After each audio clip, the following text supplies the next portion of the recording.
So guys, the PixelOS has just been blessed with the latest Android 16 QPR 1 base build. So you get quite a few new goodies this time around. Let's have a look at all of them. Starting with you could see blur in the QS tiles, and these have their own shapes as well, the new shapes. The blur effect is also there. Then if you go to the, let's say, sound and vibration, you could see the menu bar have changed. The sliding impact has not changed for each of these menus. And they have their own separate sections as well. Then the volume panel style should be changed. Let me see if that is the case or not. So you could see it's a new style. Apart from that, new wallpaper and style UI. Let me see if that's the case or not. So wallpaper and style, yes, that is changed as well. You could see from here. Then the themed icon has also been changed now. They have their own section separately over here.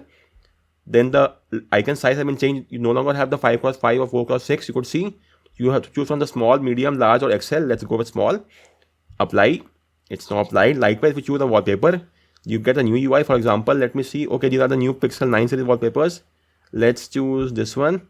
And this is also the new UI, as you can see from here. This was not there earlier. Just tap on apply. Then clock customization should be changed as well. Let's go to lock screen from here. Clock. Yes, we have a new UI over here as well. Let's choose this one, and you could change the color style as well. The color can be changed from here. Change the depth impact of the colors, more darker or more lighter from here. Same for all the colors, as you could see. Let's go with the wallpaper style color only. The size can also be tweaked, large or dynamic. Let's choose the large one, then tap on apply. It's now changed. Then different theme icon location, which we have seen already. Icon size UI change. Okay, this we have seen as well. We now have the small, medium, large icons. Then UI applying wallpapers, notification, the lock screen change. So apart from that, let's have a look at few of the other features of this ROM as well. So in the display section, let's see the dark theme, pure black, that is there. And it's now enabled by default. Now we have the colors. There are various options of colors you could see from here. I only seen 2 or 3 colors, but in this ROM there are quite a lot of options, as you could see from here, that you could choose from. Let's go with the vivid only. Apart from that, refresh rate 120 Hz at all time is fine. Adaptive will work for me as well. Screensaver on. You may choose any one of these from the screensaver. Let's say the clock, customize style, analog clock for the simplicity. And let's now see the new AOD clock is shown here.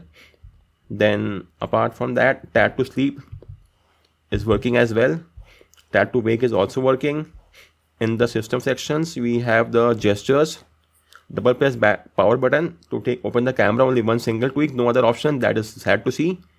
Tap to check phone, double tap to check phone. This is we have checked already. Swipe to take a screenshot, and that is working as well. Then okay, quick torch. I guess simply doing it's long pressing the power button will enable torch when the screen is off. Let's now see, and you could see the torch is now enabled. Let's turn it off now. Quick torch is enabled as well. Then that is it from here. You might be aware it's a clean stock UI experience with just the required feature, nothing fancy as such. But this is the one which we like a lot in the home settings, the usual tweaks. So guys, talking about the new features in Android 16 QPR 1, the ROM has all the new tweaks, as you might have seen in the video as well. Just to get a recall, so from here you get the new blur in the QS tiles. Section of menus are different. New menu sliders are also there. Volume panel is there. The wallpaper size has been changed. Different clock tweaks is there. Theme icons have been changed. Icon size UI has been changed, and you get a new UI while applying the wallpapers, and that is it. For now, I'm using in the Poco F5, and you will soon see these on all the other phones as well if you want to flash it. So go to my Poco F5 article from here, and the link has been updated over here. So just scroll down to the ROM section, which is the download section, and from here you may get the latest QPR 1 build of PixelOS, and then flashing steps are given as well. Scroll down and you may flash the ROM from this section and get the job done. So if you have any query, let me know in the comment section, and thank you for watching the video.